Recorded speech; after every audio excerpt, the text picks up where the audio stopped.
Italy? Whiskey? Ah, Italy me! You could never unlock my secret. Oh no! Suddenly, hello, Levy!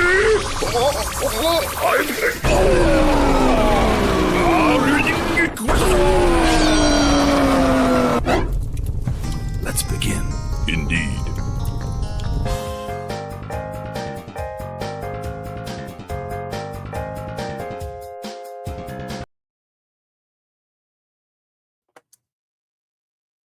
All right, good morning, good afternoon, good evening, wherever you may be. My name is Brian, and welcome to Honey Badger Radio. This is the Fireside Chat, where we have good conversations with interesting people. So today we're going to be speaking to Dr. Khloe Carmichael, who is a clinical psychologist and USA Today best-selling author of like a lot of different books. One of them is what I thought was really interesting is Can I Say That? Why Free Speech Matters and How to Use It Fearlessly. She has been on Dr. Phil. She's been on Dr. Drew. For some reason, I tongue twisted Dr. Drew. But yeah, welcome to the show, Khloe. Thank you. It's really truly great to be with you, Brian. It was fun to chat with you too before we came on. Yeah, it's really neat that that you're even aware of who we are. I don't know, like I feel like we are just so out in the fringes, and it's weird when we get like the other last week I spoke to a guy who is an activist for East Turkestan that's trying to have like an issue with the Chinese government addressed. And I thought, how do you know who we are? so anyway, but thank you for coming on the show. I really appreciate it. You have a really great pedigree and background. So let me first ask, I guess, tell us a little bit about what you do and why. Where is it that we kind of like are at cross purposes or like similar purposes? Yeah, so I'm a clinical psychologist, and I guess I've always been really interested in independent thought. So I mean, I would think that right there is kind of an overlap. Um, but my interest in independent thought was a little bit more in the background until the pandemic. So prior to the pandemic, I did what was more normal psychologist stuff. Like my previous book was about the healthy function of anxiety, which is to stimulate preparation behaviors. And then during the pandemic, I started getting really uncomfortable with some of the stuff that was being said, or rather not said. Like in particular, the last straw for me was as a psychologist and as a mother, when the public was being told to just mask their kids, like even toddlers, for, months, days, years on end. And I started speaking up about it, even though I knew it was going to cause some real problems for me in terms of like media relations. Cause I, at the time, had a pretty big practice, like employing a dozen therapists and doing a lot of big national TV. But, and we all knew that TV wasn't gonna like that if I started talking about, like, that we shouldn't be masking kids. But I just it was like a kind of a mama bear switch flip, like, red line in the sand type of moment. I couldn't take it. I had to start speaking up about that as a public service issue. So I did, and, like, Dr. Jay Bhattacharya and different people picked it up, which was kind of fun, and it led to a lot of conversations that I wasn't having previously. I was holding a lot of stuff inside previously, stuff that I thought could, get me blacklisted from the media or hurt my, business or whatever. But after that, it was like something snapped. I started talking about that. And then I started talking about trans issues, like that, the fact that men can't become women. It still feels good to just say that aloud, because to be honest, I was afraid to say it aloud for a long time. And so all of this led to my new book, which is about the mental health benefits of free speech, because I think a lot of people feel like they have to keep stuff inside because it would just be safer that way. And hey, what's the harm if I just hold it back? And I even thought that way myself for a long time.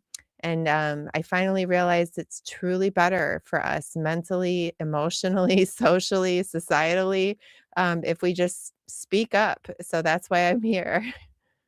All right. Now, when I speak to psychologists, I think it's great that I have this opportunity.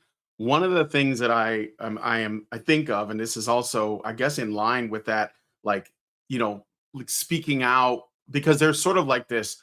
I don't know. It's almost like a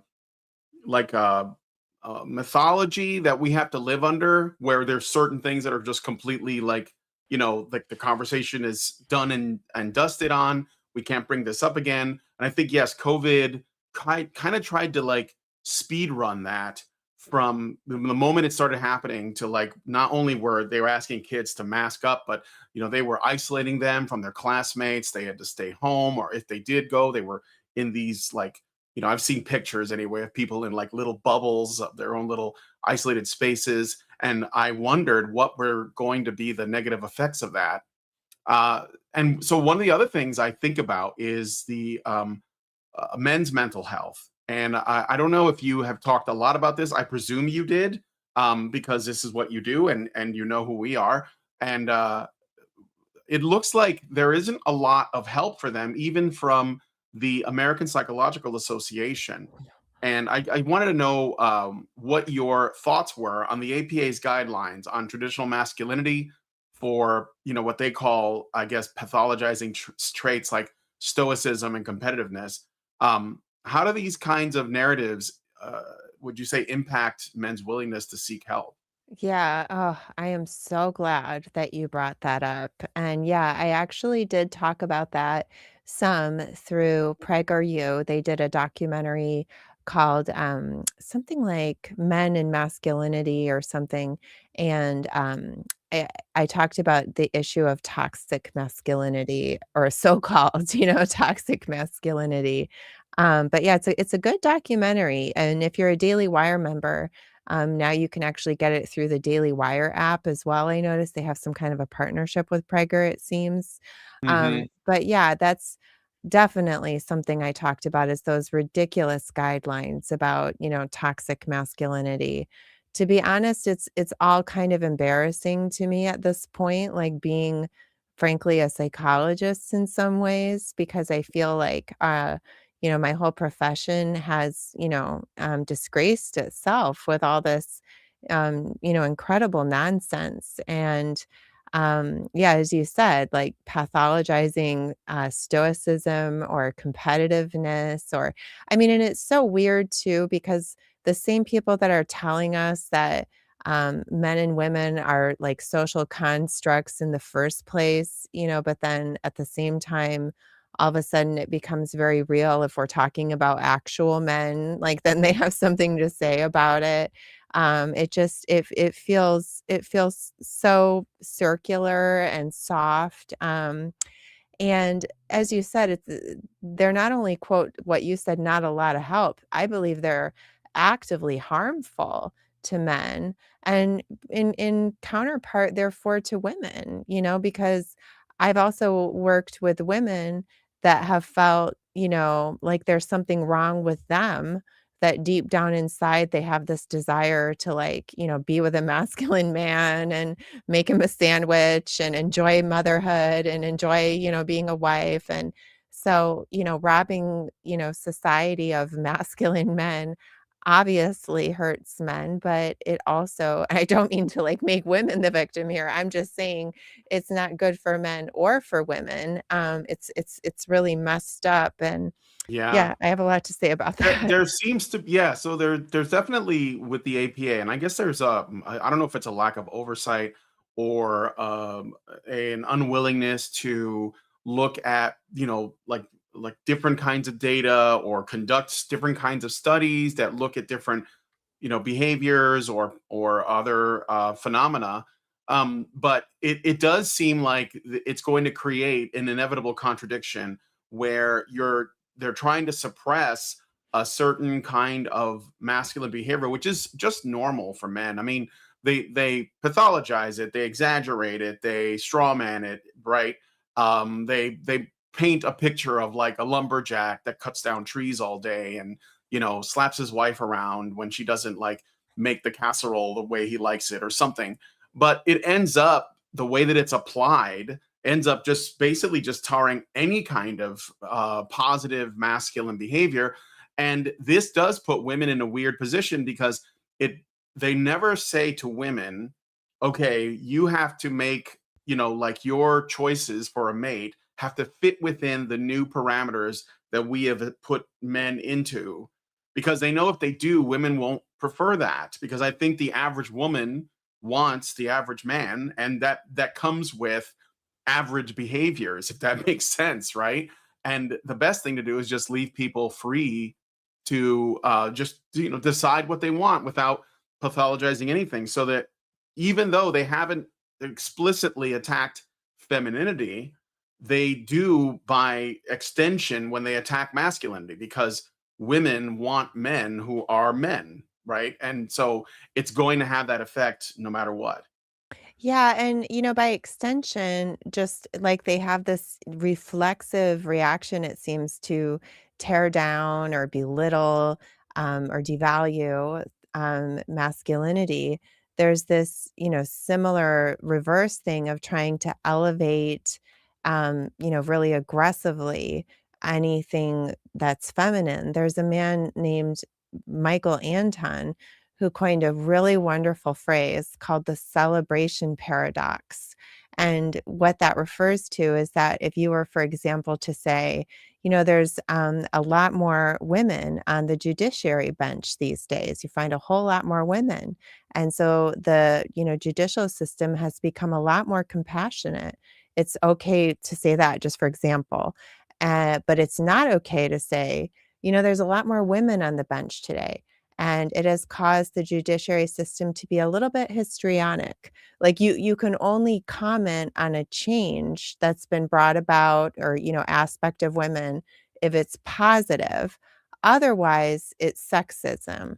Whereas, of course, it's really totally unscientific, because either you're able to notice a change in a variable, such as the increase in the quantity of women, and then discuss changes and, results from that, or you're not. But to say you can only do it essentially if it's positive, and by the way, the same thing happens about race, right? Hmm. You can, and I remember being perplexed about this even in graduate school, that we would do these quote cultural sensitivity trainings, and I would have the same feelings about women's stuff too, by the way. I would be like, well, why is there a women's affinity group but not a men's affinity group, right? Or, you know, it's just the whole thing, um, is it drives me nuts. And I spent so long, not talking about it, because especially as a student, I had a first of all, I think, like, a humble belief that, "Hey, I'm here to learn, and maybe these people know something I don't, like, I should learn from them." But then when I came to realize that I genuinely just simply disagreed with them, I still felt like I couldn't speak up, because it would, railroad me from getting my PhD. And then the same thing kinda happened a little bit with as I was trying to build my business and build media relationships. I was almost like the frog that gets cooked slowly. And then finally I jumped out of the pot. So Yeah. that's how it all happened. So going back to the your sort of like story of how you got here, since you did write a book about confronting, like, not just like using free speech fearlessly, but also confronting anxiety, was that something that kind of came out of personal experience with that particular event? Yeah, so not entirely of personal experience, except the personal experience of, running a big practice in New York City, where there's a lot of people that are very anxious, and that also at the same time have a sense that their anxiety does give them a little bit of an edge, that saying only the paranoid survive, right? Yeah. And so I built my practice working with a lot of really anxious people, and one of the things that I discovered was really helpful for them to learn is that the healthy function of anxiety is to stimulate preparation behaviors.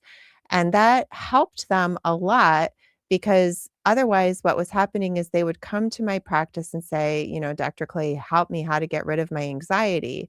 But they had a little part of themselves that didn't really want to let go of the anxiety because they had a sense that it was on some level driving them. Useful too. Yeah. Yeah. And so I felt like they're just for what I think one of the reasons my practice grew so quickly and became very successful is because I was one of the only psychologists that was really helping people to straddle that line of saying, okay, like, yeah, we don't want to have anxiety run our lives, but at the same time, a little anxiety is okay. It's almost like if like a ridiculously underweight anorexic comes in for help, she there's a part of her that's afraid to get well because she's afraid it means that she's gonna, like, blow up and get super fat like a balloon. But when you can teach her to say, "No, no, you can eat normally, and it doesn't mean you're gonna get fat. You can even still be very slim. You're just gonna learn how to, like, manage your food instead of the food managing you." And so the same sort of thing happened, I think, with the anxiety. And so, anyway, my practice was doing really, really well with that. And somebody, to be honest, it's like a silly story. Somebody was like, "Chloe, the next step in your career path is that you need to write a book." And I was like, "Okay, what should it be about?" And they said, "Well, what do you always talk to clients about?" And I said, the whole healthy function of anxiety thing.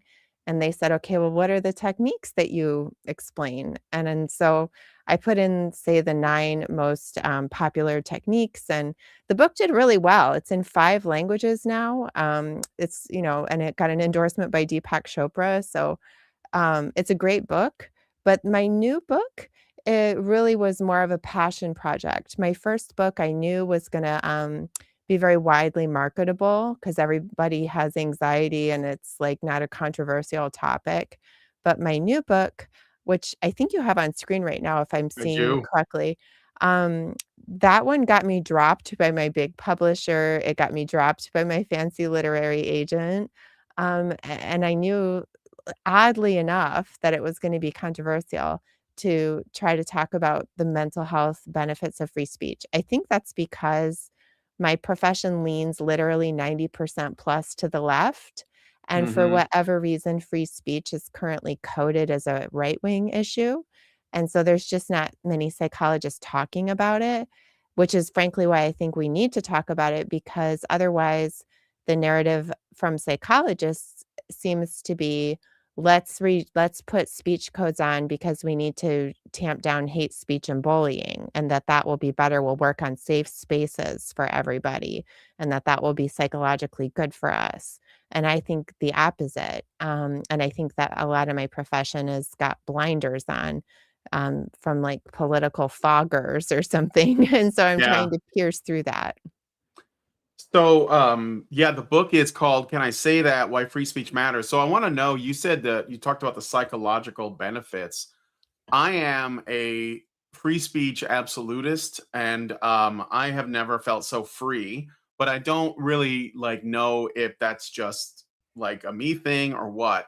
So, what can you say about that? Because what the thing is, we want to talk about on this channel. Our goal is to discuss men's issues, and that means first of all, that is already a bit of a taboo subject, which we don't think it should be, kind of like in the same way that free speech is considered a taboo subject, even though we don't think it should be. And that means that we have to constantly, I guess, like fight against, censorship or suppression or dismissal. And heck, I mean, in earlier this year, a man was murdered for speech.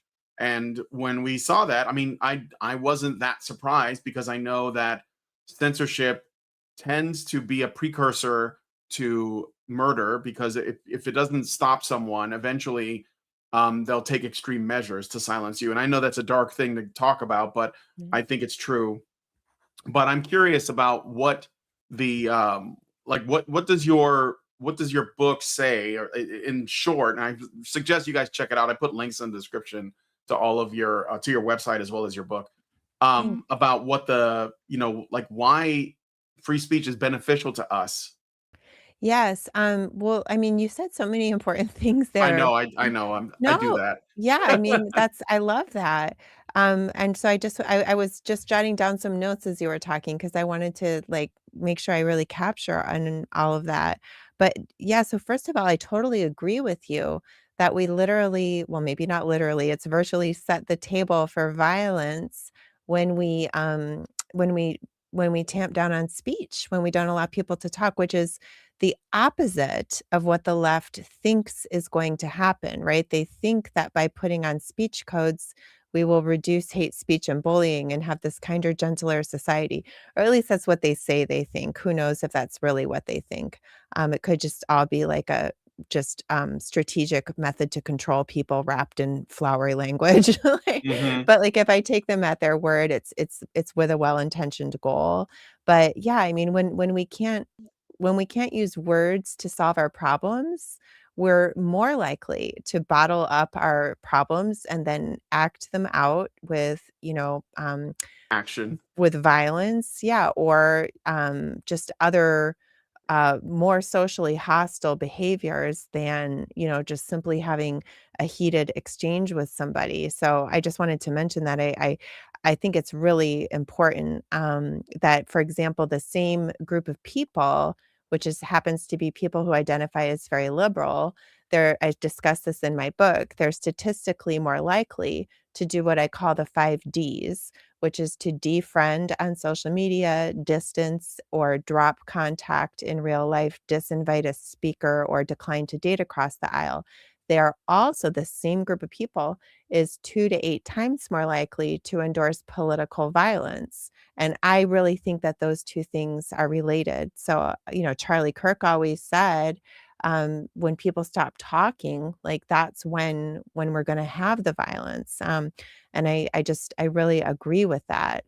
Um, it's I think it also has to do with, we talked earlier a little bit, I think, about the feminization of psychology. And it's interesting that with women, the need for power is often expressed through nurturing. So we mask it as a nurturing behavior, like, oh, have another bite of soup, dear. Oh, I organized all your drawers for you. You know what I mean? Like, Yeah, yeah. and It's like there's a character on Harry Potter that I often bring up that was like a more terrifying villain than Voldemort. It was that woman. I can't remember her name, but she was very like motherly and nurturing and like nice and sweet, but really controlling. Like Mhm. and um yeah, I didn't read those books, but I saw the movies once, so that stuck Mhm. in my mind. Have you ever read, speaking of the feminization, are you familiar with Helen Andrews? I assume that you know about her. She was doing the rounds a while ago. She wrote an essay. I want to say it was on her Substack, but it might have been on a website. It was called The Great Feminization, and she was talking about how women entering, like basically talking about the challenges of the sort of unforeseen consequences of women entering the workforce, and how they have altered the entire like dynamic, the social dynamics of the workplace. Have you seen this? I think I have seen her, like, on YouTube and things like that, Hmm. and I love that, and I feel like even just the conversation that we're having now is an example of, the mental health benefits of free speech. So, what you and I are saying even would be unsayable in most, academic circles, right? And Absolutely. so there's 3 main benefits, mental health benefits to free speech. There's cognitive, emotional, and social. And on the cognitive side, it's really through language. It's one of those things that's so natural. It's like breathing. We don't even think about it. It's truly a natural, innate human process. Language, even more so specific to humans. Other animals have interesting sound patterns they make, but we're the only ones that use symbolic language that can even convey abstract ideas and thoughts and whatnot. Hmm. And so it gives us this incredible cognitive tool that we can not only exchange information rapidly, we can apply systems of logic like if then statements and, Yes. all this, history narrative type stuff.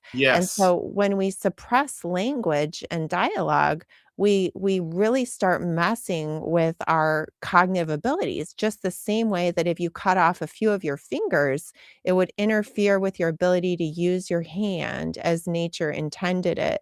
And so when we start, you know, essentially slicing out and removing parts of our dialogue are, parts of our, rational capacity for reality to notice and process information because it's taboo, we're interfering with our ability to process that information. And that is then how we end up with these ridiculous scenarios, of like, um, many academic departments where it's 90% female, but they're still recruiting women into the profession for the sake of diversity, but they're Yes. not recruiting men for the sake of diversity, or there's no men's affinity group, even though men are a minority. And they used to say, well, we need a women's affinity group because of women being a minority or whatever. So yeah, that's just one example of like even just how the conversation that we're having, if some of the things we're saying felt unsayable to me for many years. Yeah, and speech, like if you can't speak freely, it's like I guess what how I say it is, it makes it to where you can't really think without being able to speak, especially to someone else. So if I have ideas or thoughts or whatever, a theory on something, but I can't share it with someone in an earnest and in let's say stoic way, that's sort of like emotionally divorced from whatever might whatever baggage it may have, but you're just trying to look at it for what it is. I can only do that if I'm exchanging that idea with someone else who is also interested in it in the same for the same reason, so don't have to worry about like how I choose my words, or if I have to like make any like land acknowledgments, as we like to say, where before you start talking about men, I have to start by saying we all understand that women have problems too, blah blah blah. That just eats up time, and it's kind of exhausting, and it makes it harder for me to just focus on the thing that I'm trying to talk about. And I think that if you can't speak freely, it makes it hard to think freely. Totally. And, again, I'm almost embarrassed to mention psychology studies because I feel like it's such a crock in so many ways. But like the studies I cite in my book, many of them are like older, like decades ago, before my, profession became so corrupted and distorted and falsified. But to your point there about the importance of being able to discuss things in a rational manner, there's a lot of studies, again almost stating the obvious, that it really boosts our problem solving skills. That there's been a lot of studies done where they give people problems to solve, and they have to either solve them alone, or they solve them with a partner, or they solve them even just alone, but they have to verbalize to somebody else like what they're doing along the way and give a little presentation about the issue. And the people who are given the direction to verbalize about it, they tend to, create more and better solutions that, than the people who are forced to do it in isolation or without talking.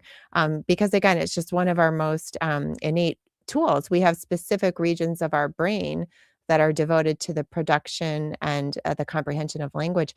I mean, just to keep it even the focus on men's issues, this really came up strong with that ridiculous believe all women, Me Too world, right?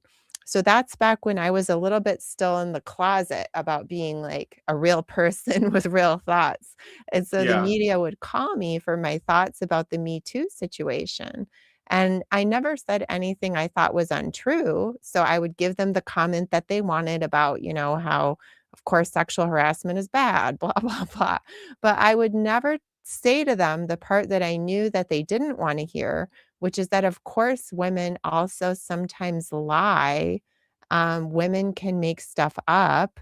I've sat with women in my office that have told me very calculatingly that they plan to make up an allegation for, personal gain. I've worked with men that have been the victims of that. But when nobody could say it, it was almost like an emperor has no clothes thing. People were making all these ridiculous, irrational decisions, and men's lives were being ruined because nobody wanted to say, "Hey, wait a minute, believe all women doesn't actually make sense," right? Like it Hmm. just doesn't make sense. And so when people can't speak freely, they do what we call repression and suppression, and they go into denial. They start really dissociating with even their true rational mind. It's how we end up in groupthink and things like that. So I do think there's a lot of overlap with some of the issues that have been impacting men. Yeah. And especially when women are the ones who are controlling speech in the name of their quote compassion or their nurturing behavior, but Yeah. yet they're the ones who are like setting all the speech rules. Yes, yes. So, it sounds like you would probably be a bit of like a misfit in the psychological community. Have you had like, are you like, I don't know, like, do you have any issues with? Because I'm not sure how that field works. Like, I don't know if it's a club and you get kicked out, or you don't have as much access. Like, has your position sort of made your Mm. career more difficult? Yeah, I mean, yes and no. So, I mean, in the obvious, predictable ways, yes. But I firmly believe, again, that free speech is good for mental health, and one of the reasons is because it also creates greater social authenticity, and relationships become more real. And I can tell you some stories about where I've been uninvited to the barbecue. It's in fact, in particular, around men's rights. But the relationships that I have retained or even found through speaking out have been so much richer and, like, more real than Yes. anything I had before. But just as an example, I was speaking for a group called Families Advocating for Campus Equality. They work with young men that have been falsely accused of sexual misconduct. This was back before they finally restored a little bit of sanity to Title IX. Like, up until pretty recently, a girl could just say a man raped her on campus, and the man could just be automatically expelled, by nothing but like a kangaroo court of a bunch of professors without Hmm. ever a police report ever being filed. And so I was gonna go speak for FACE, Families Advocating for Campus Equality, and they asked me not to publicize it because they were so used to, like, people trying to, like, trash, and destroy their conventions.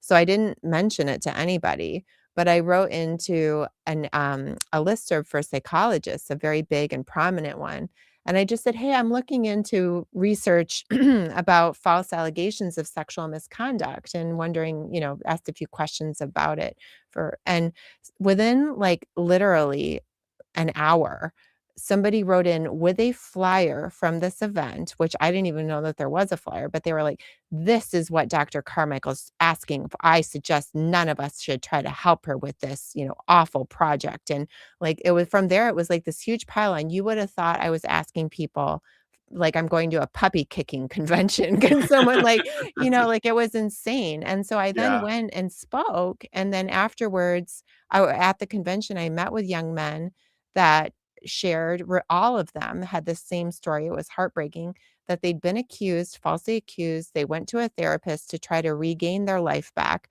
The therapist in session would accuse them again and say, maybe you just don't know what rape is, or maybe you're not Yes. being honest. I was just gonna ask you about that. If that like, this is why men don't seek therapy a lot of the time. Like, there's a lot of talk about why aren't men seeking therapy? Women are seeking therapy. I'm not even sure that it's helping women.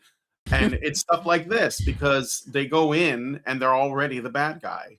But I'm sorry. Totally. Go ahead and finish your story. No, no, totally. I'm glad you jumped in because I mean, again, the benefits to me of true dialogue is we can resonate together. Hmm. But yeah, so after I was like, I was blown away at the experiences of these men. And so again, somewhat foolishly, this is years ago before I really fully understood like what I was dealing with my profession. So I then wrote into this listserv again, and usually many therapists are very hungry for clients. Many of them don't have very good business skills, and they jump at the chance for referrals. So I wrote and I was like, "Hey, this organization like really needs therapists that are willing and able to help young men that have been falsely accused of sexual misconduct. Would anyone be interested in being on their referrals list?" And every time in the past that I tried to offer a referral for other reasons, I literally would get dozens of people trying to clamor for that referral. I got 0 on this one. I mean, again, it was just I think you're right though too. I don't think that my profession is really helping women that much either by just validating everything they say and telling them that they're a victim and all this other stuff. But Exactly. yeah, but it was amazing to see like the way that my industry treated these young men. Because can you imagine the reverse? Like a therapist accusing a rape victim of like, well, maybe you're confused, honey. Maybe you wanted it. You know what I Yeah, mean? yeah, Like yeah. it was like I couldn't believe it. Yeah, it is wild. And I noticed that you brought up multiple times that there's a lack of spaces for men to like have discussions. And one of the things that I like, we all in HBR, we have like our specific focus, and I have my thing that I'm most concerned with, and I think is the most crucial, is one, restoring fathers, the rightful place in the home. And there's a lot of talk about deadbeat dads and stuff, but I think that it's likely, and again, we don't have data because no one has thought to do a study on it, but I would bet that most men who want to be involved, and they are excluded from their kids by their mother because there's incentives in place to essentially make it to where the mother doesn't need the father around, like they get paid by the state, and and they're encouraged to continue to live like the life of a single woman even if they have children. And I think that that's damaging the children, but I'm getting a little bit off. But fatherhood is like a big thing for me. And then right after that is that men need spaces where they can be with other men. Like I think that for most of our history, men spent a lot of their time with other men, and women spent a lot of their time with other women. Now, I'm not saying that we have to go back to that, because I think that people just being allowed to freely associate with whoever they want is optimal, right? Then they can figure out what it is that they need. But we don't allow men to do this. Every time men gather, whether it's in a real place or online or something, there's always this like this narrative that problematizes that. If they're Mhm. in sports, there's, they talk about locker room talk, and these are all little ways that they like break that up, right? Like, oh, men need to be monitored. If they're online, there's concerns that they're going to be radicalized, and all of it is specifically so that men don't talk to each other and exchange ideas and have conversations.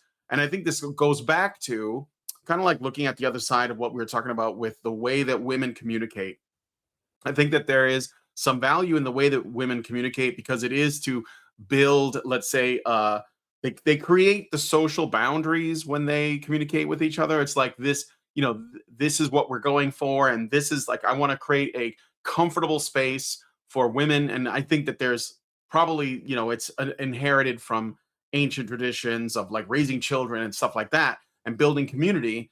But men need something like that as well, and they don't have that. Like, whenever they do, again, like I said before, we problematize it, we criminalize it, and we like, there's like asks, there are requests to have it be monitored, have it be censored, have them be broken up. And I think it isolates them, it atomizes them from other men. And the only thing, and you think about it, if you're a boy, and I know I'm going on for a little bit here. No, I love it. If you're a boy, okay, you're born into the world, and maybe, and this is just like as an aside, maybe you get circumcised, which I'm also against. First thing that happens is like a physical act of trauma.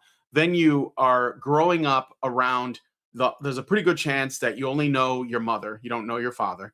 Then you go to school and you're surrounded by women, because they're most of the teachers. A lot of men can't get teaching jobs because, again, we have criminalized men. If they want to work with children, we immediately act suspicious, like there's something wrong with him, he's going to do something, even though there's a lot of women that rape boys in school, and girls, by the way. But they're surrounded by girls and women when they get into school, when they go to high school.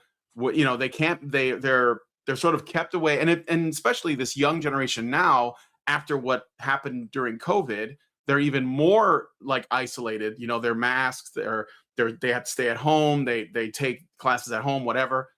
And then they grow up, and we're still jumping down their throat because they haven't made enough money to attract a mate, even though we're giving all of the preferential education to women and girls. We're still acting like girls are behind, that there's not enough in STEM, there's not enough in CEOs, there's not enough in politics, there's not enough in law, there's not enough in the courts, whatever it is, right?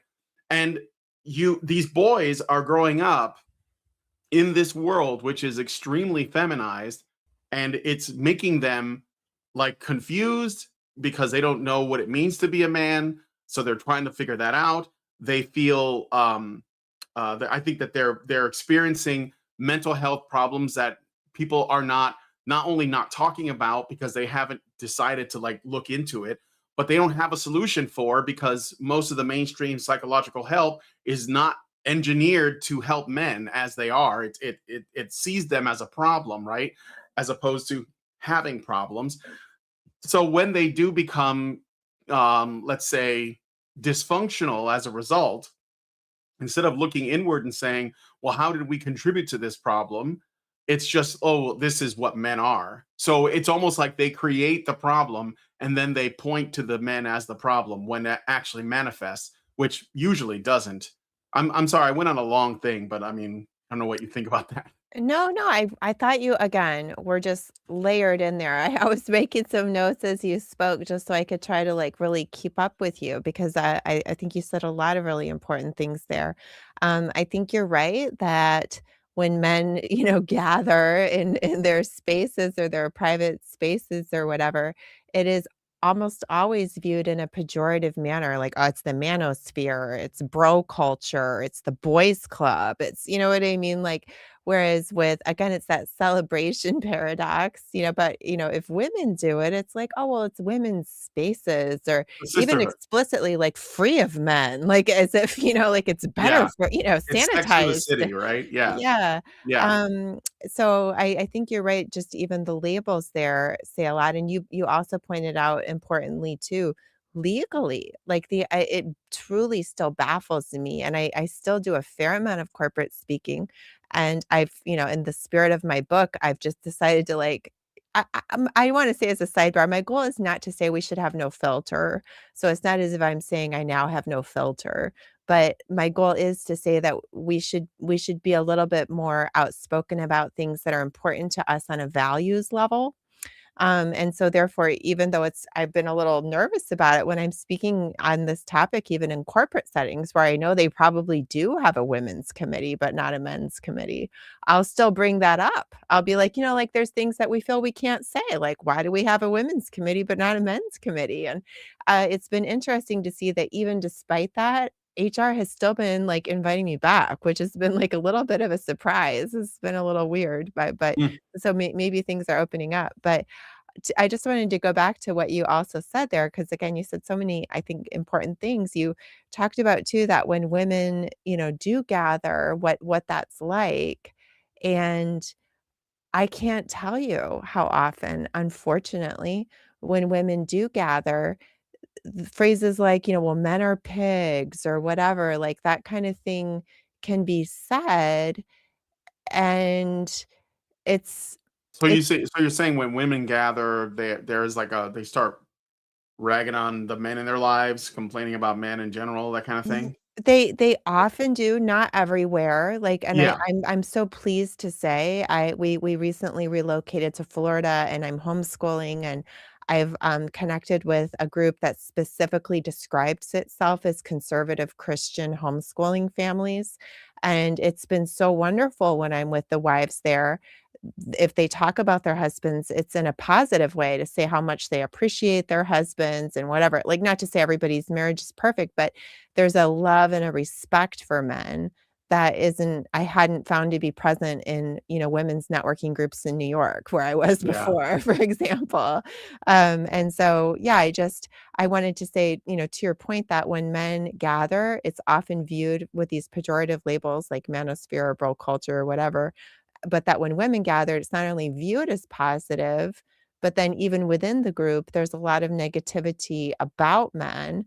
Whereas if men were to gather and say, like, kind of like blow off some verbal steam about women, they could be totally like labeled as misogynists or something. And yeah, again, to the unsayable stuff, like, I'm sure you know this and your listeners probably know this too, but, there's an intelligence bell curve that's different for men and for women. So we men and women have the same average levels of intelligence, but the bell curve for women is that there's a whole bunch of average intelligent women and a very small amount of very, very smart women and a very, very small amount of very stupid women. And there's, as far as men goes, it's not quite as many in the average. And there's a lot of super genius guys and a lot of, maybe not so smart guys, but the intelligence distribution is different. And one of the things nobody wants to talk about then in specific is the fact that there are a lot more male geniuses than women. And so then, for example, like if we're going to talk about, well, why are all the CEOs men or whatever? It always has to be about sexism. Nobody can ever say, maybe it has to do with the fact that that's a job that requires an incredible level of intelligence. Mm-hmm. And there are a lot more really intelligent men out there. And so, like, but nobody can talk about that. Or even for me as a woman, um, I have an incredible amount of education, and I have built businesses that have been much more successful than the average business of men or women. I'm just saying that just as a statistical fact.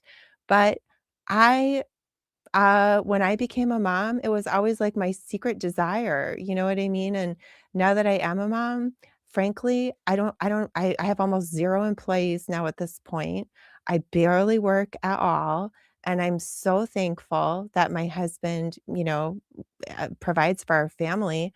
And again, it's weird to me that it has felt almost like some kind of a dirty secret, and it hurts both men and women because I've talked to men as well where they get smeared if they have a desire to, like, take care of a woman and they'd like her to stay home with the kids. It's like they're viewed as a misogynist. Mm-hmm. And on the same time, it makes it feel like some dirty secret for women to say, like, that they want to, like, be a mom and to stay home. It's like, "Well, what's wrong with you?" Or, I don't know. I know I'm going way off Yeah. topic here, but No, it's again, okay. it's just to me, again, it's an example of these incredible cognitive and emotional benefits of free speech, is that just by speaking candidly, it can be such a stimulating and interesting conversation. Mm-hmm. Mm-hmm. Yeah, and you what you're saying about men wanting to, like something I guess that people would frame as more traditional. I think it's just normal, but that men would say, I'd like to basically work and have like I see my family as my highest priority. There was a study that was done, I guess it was a poll really, and who knows what polls, you don't know how accurate they are, but I think it seems like it's probably very correct, which looked at what liberal men and liberal women wanted, like in terms of like a list of the top 10 most important, things that they're after. And then it also had like what they call conservative men and conservative women. And Mhm. with the conservative men and the liberal men, the for the conservative men, the number one thing was a family. Like that was their number one goal. Like that's what they want, right? And then after that, it was like a wife. And then after that, it was like, a good job, so they can like so they have like a steady paycheck. Essentially, the thing that's going to support the other two things, right? And with liberal men, I think it was like children was like number two.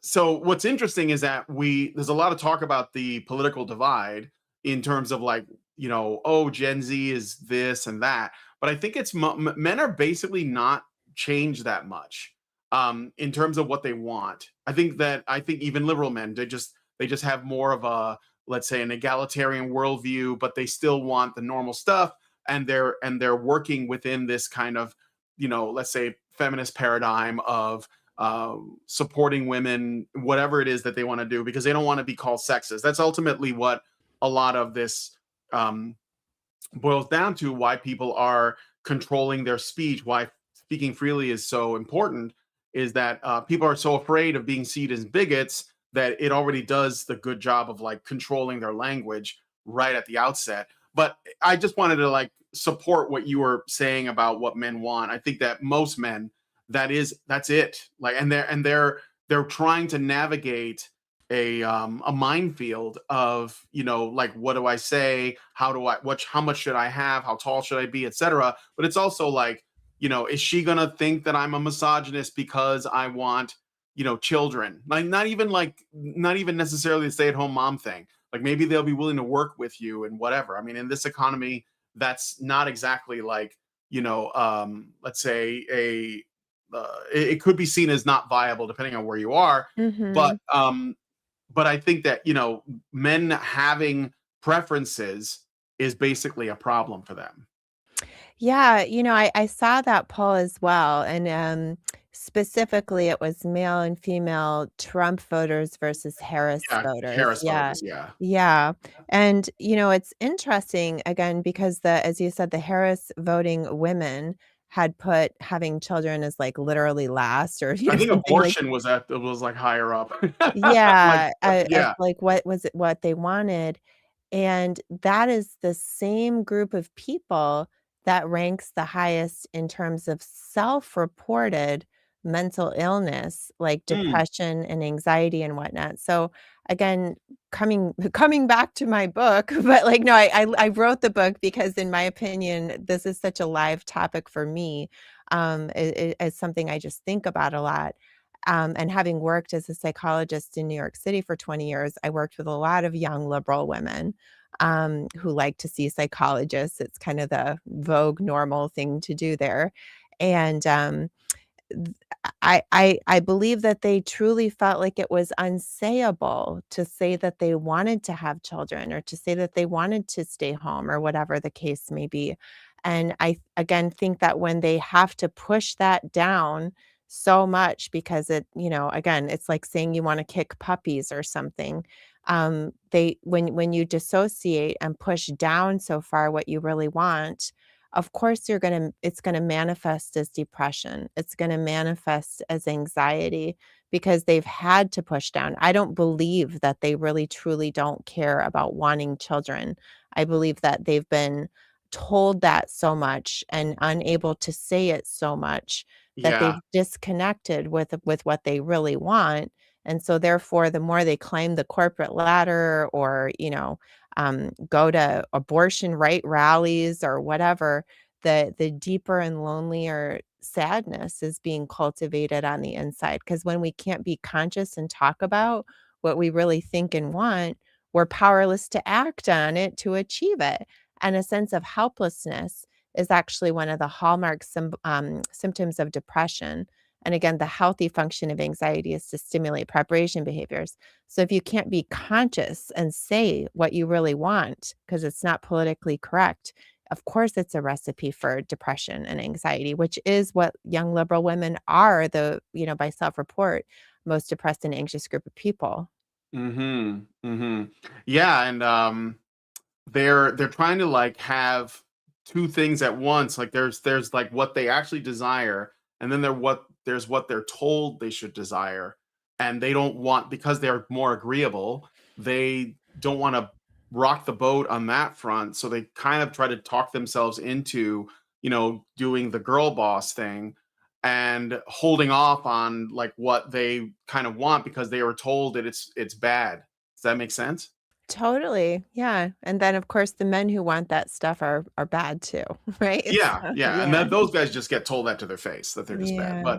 But so you talk other than like not getting invited to the barbecue, what did you ever like feel, I don't know, like your I guess because you kind of like start your own company, you didn't have to worry about getting fired or anything like that. But did you ever worry that there was going to be more severe consequences to the things that you were saying? Did you have any issues with the sort of like community? Yeah, I mean, as you said, having my own company was a big help, which is interesting too. Like people talk about, well, why has academia been taken over, by liberals? And there's many reasons, but I think one reason is that also conservative or independent people are so much more likely to be entrepreneurs. So if you look at like successful small businesses and entrepreneurs, a lot of them, are not started by liberals, right? So yeah, I think that having my own, like, I knew even before I went to school that my whole reason I didn't finish college till I was 29 and then went on to get a PhD right after that. But the only reason I went back to school in the first place was because I wanted to have my own business as a psychologist. But, so I did avoid a lot of those problems. However, I had to go through many years of training within, hospital and academic environments, and I did get into hot water, like, pretty much all the time until I learned to just, smile and nod, Mhm. and get through that way. But anyway, I do feel, Brian, like I could talk to you all day. I know we're coming up on our time, but Yeah. I love that we've been able to have this conversation. And I want to have to be able to say really quickly again before I, lose people that if they take nothing else away from today, that free speech is good for mental health. Don't write off all mental health and psychologists just because so much of our field is so crazy. Even before psychologists came along, we had a brain that had a part of it that was devoted to the production and comprehension of speech and language that predates the existence or the concept of psychologists. And so, if anyone ever tries to put on a speech code to you to like tamp down hate speech and bullying or to create safe space or mental health for other people, I want people to answer back and say, no, wait a minute. Free speech is good for mental health. It's good for us cognitively, emotionally, and socially. And this book will tell you all the reasons why, as well as techniques on how to speak up, as well as techniques on how to listen when other people are saying stuff that's triggering, because I've been on that side of the equation too, where people are making me mad and I find it hard to listen. And so there's both parts are important for dialogue. All right. Well, thank you, Chloe. I really appreciate this conversation. I could talk for hours about this kind of stuff with you, and I'm really glad that you came on, and appreciate your company. I did get a Rumble rant. I'm going to read it out because we always read them. It is a question directed at you, but I know that we got to take off after this, so I'll just read it out really quick. Yeah. NovaFan21 gives us $1 and says, at Dr. Khloe Carmichael, have you heard of stories of women, especially feminist women, falsely accusing each other only for someone to redirect the blame to men because of patriarchy? Um, I mean, yeah, if you want to say anything about that, you can, if you've heard of Falsely that or not. accusing each other of what? I guess of anything, I suppose, and then redirect the blame to men. I don't know. Yeah, well, I do Um, think redirect the blame to men is pretty much a feminist, go-to no matter what. All roads yeah, lead to redirect the blame to men. So if I yeah. understand the question correctly, then yes. All right. Well, I'll just make give one last thought. I'd like to see a conversation about how do we, like, in the last 5 years, I've lost a lot of friends because of my views, because of things I've said, things that have happened, and I'm always open to techniques on how to invite them to speak freely so they can feel as free as I am, because I think they're still operating in that under that like shadow of, I don't know if it's censorship is the right word, but it's political correctness, that that discomfort. I wonder if there's like psychological phenomenon or something that can be done in that department that's sort of related to this. Does that make sense? Yeah, I mean, so I wish we had more time to delve into it, but I would say to a certain degree, um, if someone's truly gonna walk away from you over something that you've said, I wouldn't think of it necessarily as losing a friendship as much as potentially exposing a false friendship, which Yeah. is, not such a bad thing to discover that, somebody really it really wasn't, and like a true safe space, a true friendship is one where people can disagree, and that's okay. And if that wasn't really the case, then maybe it wasn't really truly a friendship. Um, but I do think it's I mean, I think it's important to let people know that you want them to be able to disagree with you, and Hmm. and that you wanna be able to speak your piece too, and, it's kind of a cheesy psychology term, but we call it narrating your experience, which is just taking your internal life and, trying to put it into words for other people to understand. So, if you're broaching a topic that is sensitive and you feel like, "Boy, this is the part where sometimes people get angry in a huff and walk away," you might preface it by saying, "Hey, look, I it's really important to me when I respect someone enough to like be real with them. I want to be able to share what I really think about stuff, even if we disagree. And I really want you to be able to do the same. And so I just want to say, like, I've had this topic, become sticky with people before, but I really want to be able to be authentic with you and vice versa. So I want to share it with you. And I really want to know what you really think about it. And I hope that's okay. And if the person says yes, then great. And if they say no or they get really weird before you've even said anything, I feel like that can be saying a lot. And then one more quick technique.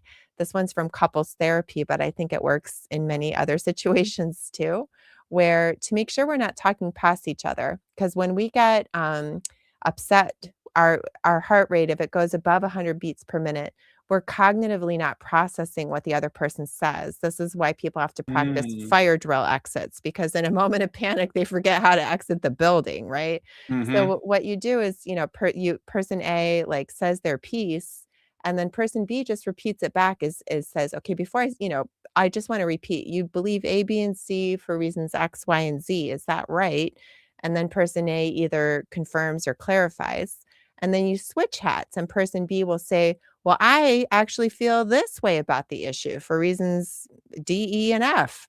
And then person A is like, okay, so you're saying you believe, and just recaps it. And that simple structure makes sure that people, again, are not talking past each other or failing to truly understand each other. It removes a lot of the power dynamics of like people talking over each other.